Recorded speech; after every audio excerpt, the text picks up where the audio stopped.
법문 주제는 뭐냐면 우리는 이미 선하다. 이미 우리는 선하고 충분하다. 무엇이 부족하며 무엇이 애달플 것이 있는가라는 겁니다. 그래서 어떻게 보면 이 여름에 우리 스님네가 여름철 한거가 있고 겨울철 동안거가 있습니다. 그런데 그 중요하게 여길 때 안거를 얼마나 낳느냐 할 때 겨울철은 여겨주지 않습니다. 여름철에 안거를 난 그거를 중요하게 여겨주고 인정해 줍니다. 왜?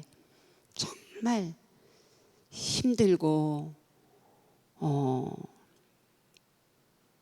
사문 밖을 나가지 않고 땀과 그 불쾌지수와 그 몸에서 짜증내는 거를 다 삭히면서 한철을 났다는 것은 그 수행을 해본 사람만이 알 수 있습니다. 그래서 여러분들도 이 여름에 일요일 날마다 저와 함께 한다는 것은 정진이고 수행이라고 생각합니다. 충분한 그 가운데에도 여러분들이 욕구 불만이 있다거나 아직도 원망이 있다거나 아직도 후회스러움이 있고 아직도 불편함이 있고 아직도 뭔가가 나는 늘 화가 나 있어. 건들기만 하면 화가 나고 뭐만 하면은 짜증나고 그렇다라는 것은 그 조건이 그렇게 나를 해주는 게 아니라 바로 내 문제고 내 화입니다. 그것이. 그런데 여기에 계시는 여러분들은 이건 그냥 하는 말이 아니라 늘 그렇게 생각을 합니다. 법이 참 높다. 신심이 장하시다. 복과 지혜가 충만하다 생각을 합니다. 보편적으로 한 30년, 40년, 50년 전만 하더라도 그냥 절에 다니시는 신도분들이 그 스님 그 절 정으로 또 기도발 또 뭐 이런 차원에서 절에를 많이 다니셨던 그 과거가 있습니다. 그런데 여기는 센터고 주지 스님이 상주하지 않습니다. 그런 가운데에서 자체 스스로가 기도하고 수행하고 스스로가 정진하고 스스로가 이 절에 한 공간을 메꾸고 그 자체가 정말 법이 높고 복덕과 지혜가 수승하다라고 생각하기 때문입니다. 오늘은 이제 우리는 이미 선하고 충분하다는 걸로 입장에서 봤을 때 그냥 거창하게 안 하고 보통 우리가 부처님 사상의 그런 차원에서 봤을 때 철학과 종교 뭐 저는 그렇습니다. 여러분들은 다양한 직장과 직업과 다양한 삶의 그렇단 인생을 산다라면 스님네들은 그냥 간단하게 정해져 있습니다. 우선은 수행자고 공통 분모가 그리고 역할을 나눈다면 보통의 선사, 학승, 포교사, 주지, 뭐 수행, 행정가 이게 별로 많이 나눠져 있지 않습니다. 그런 가운데에서 저는 선사도 아니고 또한 강사도 아니고 포교사도 아니고 그렇습니다. 그냥 저는 다른 거 없이 저한테 내 자신한테 물어서 다행스럽다라고 생각하는 건 부처님이 지극히 좋다는 겁니다. 그거 하나밖에 없습니다. 부처님이 참 좋다. 부처님을 참 사랑하고 싶다. 사랑하고 있다. 부처님이 계셔서 너무 좋다. 그거 하나밖에 없습니다. 그 가운데서 다행스럽다. 부처님 제자 된 것이 너무 다행스럽고 침묵이 뭔지를 알게 해주신 것이 너무 감사하고 공성이 뭔가를 약간이라도 느꼈다는 게 너무너무 고맙고 이런 것밖에 없습니다. 저는. 그래서 뭐 거창하게 철학의 깊이 종교의 깊이 이런 것보다 봤을 때 철학에서 동양 철학이라 하면 거의가 공자, 노자, 장자 이런 쪽에서 말합니다. 그랬을 때에 인본주의고 체득, 자기가 체험하는 거고 어떠한 그런 자연적인 거고 그리고 좋아합니다. 그러면 서양은 좀 다릅니다. 이분법이 있어서 인본주의보다는 이성주의 또한 정의롭고 존재 분석하는 쪽으로 발달이 되어 있습니다. 그리고 이제 종교적으로 봤을 때 동양의 아시아권의 종교다라고 하면 서가모니 부처님이 그래도 대표적입니다. 그래서 서양의 어떠한 종교다라면 기독교로 봤을 때 동양의 종교에서 교주인 서가모니 부처님이 대표고 또 기독교 같은 경우는 그 크리스찬에서 예수님이 대표입니다. 그래서 뭐 신본주의 막 이렇게 굉장히 그런 종교가 뭐랄까 신통방통하다 이런 거보다는 조금 인성주의로 마음주의로 간다라면 불교는 진짜 마음 공부입니다. 그래서 마음 심자를 써서 신본주의라고 하고 기독교 같은 타종교 같은 경우는 우리가 한문으로 보면 귀신신자입니다. 신신자를 써서 신본주의라고 하죠. 근데 그렇게 철학이나 종교에서 그렇게 인간 중심으로 사람 중심으로 많은 책자나 많은 논리나 많은 이론이 있다 하더라도 딱 핵심은 뭔가 하면 주창하는 것만 하면 사람을 행복하게 하고자 하는 곳으로 이끄는 겁니다. 사람을 행복하게 하는 곳을 이끄는 곳에서는 기본이 공통 분모가 선할 선자입니다. 선한 방향으로 젖어들도록 선한 마음에 길들여지도록 선한 바탕으로 말하도록 행동하도록 선한 바탕에서 인간관계를 맺도록 하는 것이 기본이라고 저는 생각을 합니다. 그랬을 때에 시대나 그런 어떠한 문화 차원이나 어떠한 역사나 그런 것 속에서 인간의 중심에서 가장 핵심은 행복하게 살아야 된다는 겁니다. 행복하게. 조건으로 행복한다라면 부처님 더 이상 좋은 조건이 없습니다. 부처님 더 이상 모든 것들을 갖춘 분.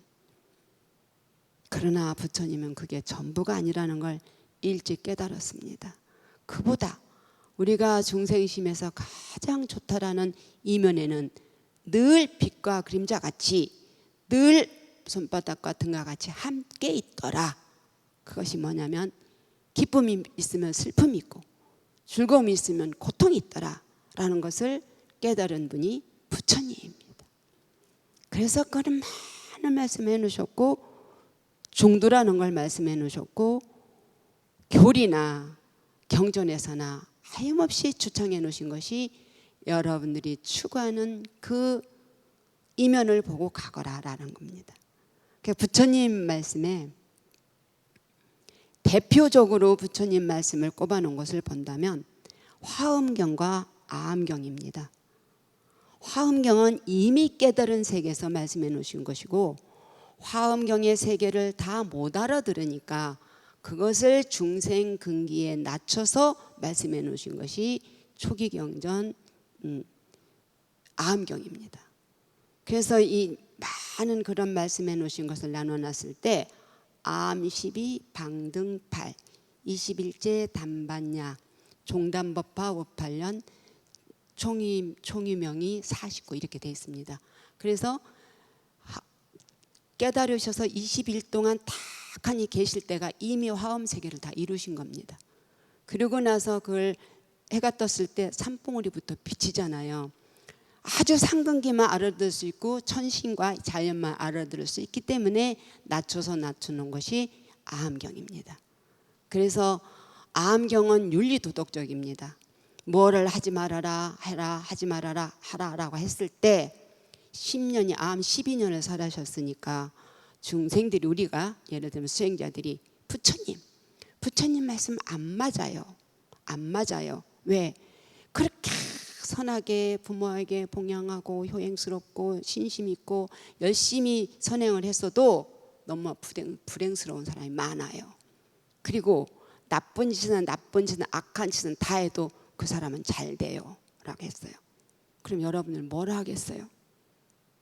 뭐라 하시겠어? 그랬을 때 방등경을 설하신 것이 뭐냐면 공간과 시간, 즉 인연소치, 시절 인연이 맞았을 때 모든 것들은 과보가 있다. 제가 여기에서 꼭 하는 말이 있어요. 아무리 빨리 뽑아 먹어도 상추가 시간이 걸려야 상추 뽑아 먹잖아요. 그 씨앗이 독일 건지 한국 건지 쓴 건지 단 건지 모르잖아요. 그래서 방등을 설하셨다는 거야. 그래서 보면 아함경은 만다라, 총지, 회통, 융합, 조화, 복합, 초탈, 초월 이런 차원이에요. 진짜 그 하함경을 다 일생 동안 한 번 읽어보기도 어려워요. 그런가 하면 아함경은 마음 알아차리기, 행동 조심하기, 질서 찾기, 체계 찾기, 권선징악, 윤리도덕. 그럼 거기에 부처님의 공통 분모가 뭘까? 여러분들이 자식을 키우면서 야단칠 때도 있고 또한 사랑스럽게 할 때도 있고 또 쓴 약을 먹일 때도 있고 단 거 먹일 때도 있고 여러 가지가 있잖아요. 공통 분모는 뭡니까? 비워서 그렇게 합니까? 이뻐서만 그렇게 합니까? 잘 키우려고 내가 인생을 살아보니까 해서 잘 키우려고 하잖아요. 그와 같아서 부처님과 함경을 설했던 암경을 설했던 인간에게는 양면성이 있더라. 이기적인 것도 있고 사악한 것도 있고 그런가 하면 아주 보살심도 있고 선행도 있더라. 그것을 조금씩 밝은 방향으로 인도하고자 하는 공통분모가 있는 겁니다. 부처님은 길에서 나셔서 길에서 사시다가 길에서 가셨어요. 길이 뭡니까? 다 통해져 있는 도잖아요. 어디가 안 통해져 있습니까? 허공이 안 통해져 있나요? 바닷길이 안 통해져 있나요? 천지가 안 통해져 있나요? 왜? 공성이니까. 공성이기 때문에 다 통해져 있는 겁니다. 그 가운데에. 그래서 공성을 다른 말로 하면 아래아식, 저장식 이라고 합니다. 얼마나 선함이라는 것이 힘이 좋으냐면 한 수행자가 떡하니 적어도 이제 탁발을 가셨다는 거죠. 부처님 말씀으로 하면 걸식인데 우리로 말하면 탁발이죠. 탁발을 하러 쭉 가는데 한 사람이 어느 집을 들어가는데 보니까 저 사람은 저대로 가다는 죽게 생긴 거예요. 저 사람은 죽게 생겼네. 왜 죽게 생겼는가? 그 몸 주변에 악신이 다닥다닥 붙은 거예요. 아이고 세상에 저 사람은 죽게 생겼네 해서 지나가지 않고 그 집 대문에서 기다렸습니다. 그 사람이 나올 때까지. 그리고 정진을 하고 앉아 있었습니다. 아이고 얼마 살지도 못하고 죽을 사람을 내가 그냥 놔두면 안 되지 하고서 정진하고 있는데 한참 있으니까 삐걱하고 문이 열렸더니 사람이 나오는 겁니다. 저 사람이 안 죽고 나왔네 라고 하는 거예요. 그래서 그 수행자가 가까이 가서 여보시오 내가 조금 전에 당신이 그 대문을 열고 들어갈 때 여차여차 느꼈는데 당신이 대문을 열고 나올 때 보니까 달라졌습니다. 그대 주변에 환한 빛이 있었습니다. 들어갈 때는 까만 빛이 꽉 옥죄고 있었는데 나올 때 보니까 환한 빛이 당신을 감싸고 있습니다. 무슨 일이 있었는가요? 라고 물었어요. 그렇습니까? 도사, 내가 사실은 이 집에 빚받을 것이 있는데 그렇게 달라고 해도 안 주고 뭣도 안 주고 우리로 말하면 이자도 안 주고 본전도 안 주고 지 먹을 거 다 먹고 살길래 요번에 가서 안 주기만 해봐라. 집을 다 때려부시고 내가 가만히 안 둘 거다 하고 악심을 딱 먹고 갔습니다. 근데 가서 보니까 딱하기가 그지없습니다.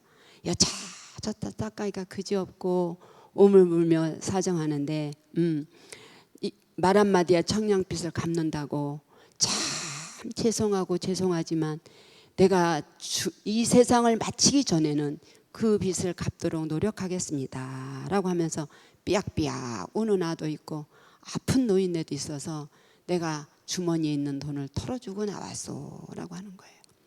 그러니까 갈 때는 악심을 먹으니까 악신이 붙고 나올 때는 그렇게 선행을 하니까 선신이 붙었다라는 겁니다. 그래서 우리가 한 생을 사는 데는 여러분들이나 나나 안 참고는 못 살아요. 오직하면 보살행에 육바람일에 인욕이 있겠어요. 다 닦았는데 이미 성문영각 보살까지 올라갔잖아요. 성문영각의 고진멸도 영각의 12연기까지 다 닦고 이제 육바람일 보살행만 하면 부처가 되는데 그 가운데 인욕이 있잖아요. 참음이 있잖아요. 안 참고는 못 살아. 그래서 이 사바 세상을 고의 바다라고 하고 인고의 바다, 인고의 세상이라 하잖아요. 그런데 무조건 참으면 결국에 병들잖아. 안으로 참으면 억압을 하니까 감정은 억압을 하면 화를 꾹 참아봐요. 밥이 들어가나. 화를 꾹 참아봐요. 체하지. 이 계속 참으면 명이 짧아져요. 그런데 안 참고 밖으로 확 쏟아냈다 라고 하면 사건이 터지니까 나한테 손해잖아요. 어느 때 화가 나는가? 끌어당기는 건 탐욕입니다. 밀어내는 건 나쁜 거고 내가 좋아하는 건 욕구대로 당기는 건 탐욕이고 밀어내는 거 화거든요. 그래서 안 되니까 화를 내는데 화를 내면은 손해나고 그 뒷정 열려면 너무 힘들고 나도 화내면 이 몸이 상하잖아요. 속상하다잖아. 화를 내도 속상하고 참아도 속상하고 이러니까 병이 들잖아요. 그럼 어떻게 해야 됩니까? 어떻게 해야 됩니까? 살아봤잖아요, 여러분들. 남편 만나서 죽을 똥 살똥 사랑해봤고 몸 부서져라 돈 모아봤고 자식 낳아서 죽으라고 교육해서 뭐 만들려고 애써봤고 다 해봤잖아요. 해봤으니까 내 뜻대로 다 80% 90% 되더라는 거예요. 나도 안 됐어요. 나도 많이 참고 살았어요. 반야심경 맨날 하잖아요. 왜? 살아보니까 이렇구나 라는 거야. 그래서 봤을 때 10대 20대는 봄과 같아. 봄. 그럼 30대 40대는 여름과 같아. 여름에 줄기가 쫙쫙쫙쫙 뻗잖아요. 힘이 빵빵 올라서 막 이 녹색이 나중에는 막 시커먼 녹색이 되잖아요. 그때에 막 죽을 거 살 걸 모르고 하잖아요. 그러면 50대 60대는 가을과 같아요. 또 70대 80대는 겨울이에요. 그럼 내가 어떻게 나한테 일러주는가? 아, 나의 인생의 농사는 재산을 모아봤고 배우자를 고쳐보려고 했고 자식을 나보다 더 훌륭하게 해보려고 했고 나의 존재감을 좀 가지려 해봤고 건강 때문에 이것도 해봤고 저것도 해봤고 다 해봤을 때 저 여기 20대 없잖아요. 30대 있을려나 모르지만 그랬을 때 내가 깨달음이 있어야 돼요. 깨달음. 인생의 농사가 이런 것이 나의 전생부터 가져온 고유한 프로그램이구나. 내가 가져온 블랙박스구나 라는 걸 자꾸만 나한테 일러주면 과거로 갔을 때 괘씸한 생각, 미래로 갔을 때 불안한 생각, 자식한테 갔을 때 억울한 생각, 시댁을 생각했을 때 속상한 생각, 이런 것들이 치유가 된다는 거예요. 왜? 우리가 하루가 이 가을이 되면 농사꾼이 알아. 금년 농사는 이 정도구나 라는 것을. 그럼 우리가 하루를 딱 맞춰서 해가 너울너울 될 때 오늘의 하루는 이렇게 내가 엮어갔구나 라는 걸 알아. 그래서 내 인생을 조금씩이라고 알고 살아야지만이 억지로 참거나 참아보니까 힘들잖아요. 화내보니까 힘들잖아요. 그래서 길들이기예요. 사주팔자는 한날 한시에 태어난 사람이 다 틀려. 그래서 사주팔자는 길들이기 나름이에요. 그래서 여러분들이 시작과 같이 제가 그랬잖아요. 너무나 복도 많고 지혜도 많고 수성하고 또한 법도 높다. 그래서 나는 이만하면 참 괜찮다라고 했을 때 밖으로 괜찮다 하면 교만심이 생기고 안으로 이만큼 괜찮다 싶으면 겸손함이 생겨요. 겸손함이. 그래서 우리는 이미 선한 기운으로 여기까지 잘 살아왔고 충분하다. 오늘도 이 시간에도 병원에서 그 의사 선생님의 눈빛을 보면서 뭐라고 저 입에서 뭐라고 나올까 하면서 해달프게 바라보는 사람이 얼마나 많고 탁하니 1년만 저 살아주지라고 하는 사람이 얼마나 많고 정말 애달픈 사람이 이 순간에도 많다는 거예요. 그래서 조금 더 나한테 보탬이 되고 나의 의식세계의 오장육부에 내 삶에 조금이라도 밝은 빛을 쌓으려면 나는 정말로 감사하다. 선한 기운으로 충분히 여기까지 살아왔다. 앞으로도 어떻게 하면 도움이 될 수 있고 나한테 타인한테 도움이 될 수 있고 내 기운이 닿는 만큼 좀 보람 있게 살아낼까라는 생각을 했을 때 선신이 여러분들 안 돕겠습니까? 부처님이 여러분들 사랑하지 않겠습니까? 그죠? 여러분들이 날마다 행복하기를 간절히 기도드리며 마치도록 하겠습니다.